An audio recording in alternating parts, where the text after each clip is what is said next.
Assalamualaikum warahmatullahi wabarakatuh. Perkenalkan, nama saya Ilham Sulawi Caksono. Saya prodi dari PGMI semester 3. Di sini saya akan menerangkan tentang hakikat psikologi belajar.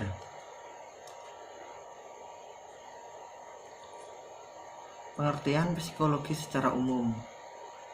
Psikologi berasal dari bahasa Yunani psike yang artinya jiwa dan logos yang artinya ilmu pengetahuan. Secara etimologi, psikologi artinya ilmu yang mempelajari tentang jiwa, baik mengenai macam-macam jalannya, prosesnya maupun latar belakangnya. Namun para ahli juga berbeda pendapat tentang arti psikologi itu sendiri.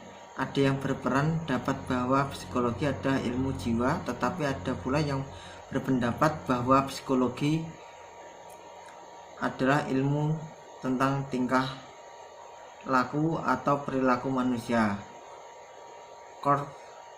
Carly Gustafson Jung, seorang psikoanalis dari Switzerland tahun 1875 sampai 1961, mengemukakan arti psikologi ditinjau dari segi harfiahnya yang mencari arti dari kata psiki dan arti kata-kata yang berdekatan dengan, misalnya anemos dalam bahasa Yunani berarti angin, sedangkan dalam bahasa Latin kata animus adalah anima.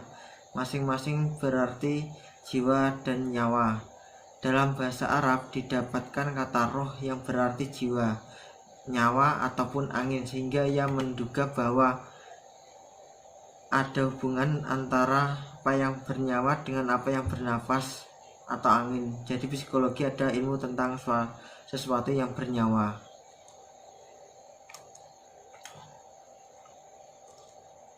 Pengertian psikologi belajar. Lister de Croo and Alice Croo lihat dalam bukunya Education Psychology menyatakan bahwa psikologi pendidikan ialah ilmu yang mengetahui praktis yang berusaha untuk menerangkan belajar sesuai dengan prinsip-prinsip yang diterapkan secara ilmiah dan fakta-fakta sekitar tingkah laku manusia. Wiswickel dalam buku Psikologi Pendidikan dan Evaluasi Belajar menyatakan bahwa psikologi pendidikan adalah salah satu cabang dari psikologi praktis yang mempelajari prasaratan fakta-fakta bagi pelajar di sekolah, berbagai jenis belajar dan fase-fase dalam semua proses belajar. Dalam hal ini, kajian psikologi pendidikan sama dengan psikologi belajar. James Drover dalam Kamus Psikologi Pendidikan, Education Psychology adalah cabang dari psikologi terapan applied psychology yang berkenaan dengan penerapan asas dan penemu psikologi problema pendidikan ke dalam bidang pendidikan. Harker Witherington dalam bukunya Education Psychology. Psikologi pendidikan adalah suatu studi tentang proses-proses yang terjadi dalam pendidikan. Belajar dapat didefinisikan sebagai aktivitas yang dilakukan individu secara sadar atau mendapatkan sejumlah kesan dari apa yang telah dipelajari sebagai hasil dari interaksinya dengan lingkungan sekitar. Aktivitas di sini dipahami dengan serangkaian kegiatan jiwa, raga, psikofisik menuju ke perkembangan pribadi individu seutuhnya yang menyangkut unsur cipta, kognitif, rasa afektif, dan rasa psikomotorik. Tujuan mempelajari psikologi belajar.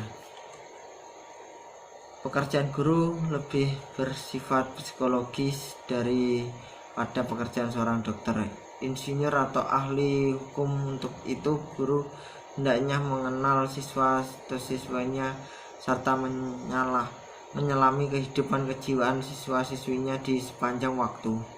Dengan memperhatikan karakteristik psikologi laki-laki dan perempuan serta keragaman sosial, dahulu orang menyangka bahwa orang gila itu disebabkan oleh badannya kemasukan setan.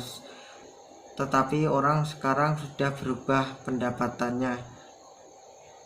Dahulu orang menyangka bahwa orang berbuat kejahatan itu hanya terdapat pada orang-orang dewasa saja.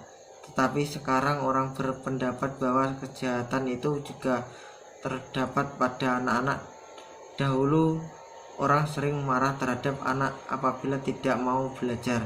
Tetapi ahli-ahli psikologi sekarang tidak demikian. Apabila sebab ahli-ahli psikologi tidak marah terhadap anak-anak yang tidak mau belajar, anaknya itu tidak sesuai dengan jiwa dan bakat anak, karena anak tidak mau dan segan belajar. Dan dahulu anak laki-laki dicitrakan sebagai jenis kelamin yang lebih unggul dari anak perempuan, sehingga persepsi guru terhadap pembelajaran menjadi bias gender. Sekarang anak laki-laki dan perempuan dicitrakan sama sebagai makhluk setara, sehingga akses dan partisipasi akan pembelajaran harus diberikan secara setara dan adil. Di samping tersebut di atas, psikologi juga sangat penting, bahkan sangat erat hubungannya dalam dunia pendidikan. Fungsi psikologi belajar dalam pembelajaran. Menurut Geiger and Berliner, psikologi belajar memiliki beberapa fungsi, yaitu untuk menjelaskan, memprediksikan, mengontrol fenomena dalam kegiatan belajar mengajar, dan dalam pengertian sebagai ilmu terapan juga memiliki fungsi merekomendasikan. Psikologi belajar berfungsi memberikan pemahaman mengenai sifat dan keterkaitan sebagai aspek dalam belajar dan pembelajaran. Psikologi belajar berfungsi memberikan prediksi-prediksi berkenaan saling terlibatnya aspek-aspek dalam pembelajaran. Terjadinya perubahan dalam satu aspek akan berpengaruh pada aspek lainnya. Misalnya, tingkah integrasi dan motivasi individu dapat dipergunakan untuk memprediksi presentasi belajar yang akan dicapai. Fungsi pengendalian atau mengontrol terkait dengan manipulasi yang mungkin dibuat.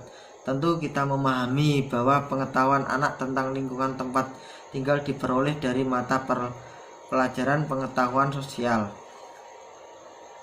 Bila mana ada di antara topik-topik tertentu tidak diajarkan, maka mereka tidak memiliki pengetahuan tentang topik-topik itu. Guru dapat merekayasa sekelompok anak yang diberi perlakuan tentu pelajaran psikologi, sedangkan kelompok yang lain tidak, sehingga dapat diketahui perbedaan hasilnya.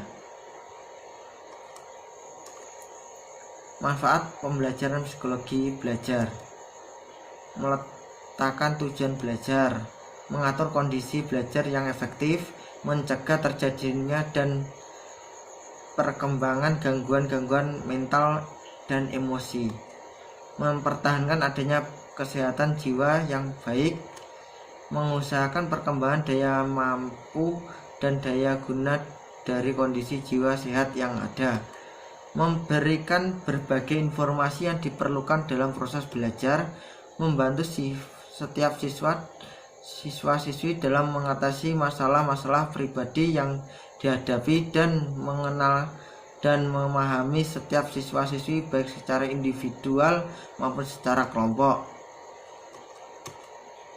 Kesimpulan, psikologi belajar adalah ilmu yang mempelajari prinsip-prinsip perilaku manusia, penerapan bagi belajar dan pembelajaran. Dengan kata lain, psikologi belajar memberi kontribusi bagi guru ketika ia menjalankan tugas mengajar di dalam kelas, sehingga tampak pada kinerjanya ketika mengajar dengan mempertimbangkan prinsip psikologi murid.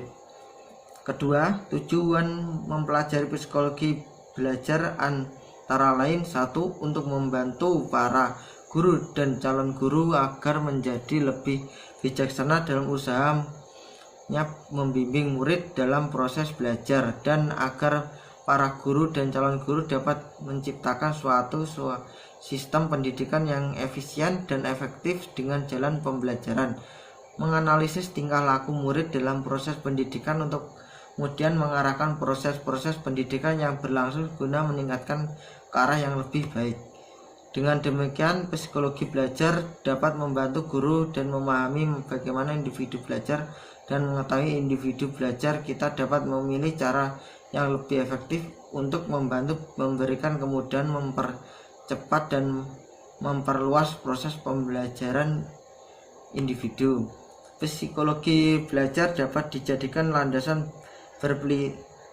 berpikir dan bertindak bagi guru, konselor, dan juga tenaga profesional kependidikan lainnya dapat mengolah proses pembelajaran.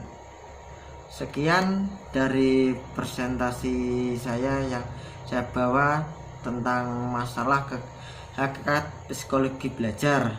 Wassalamualaikum warahmatullahi wabarakatuh.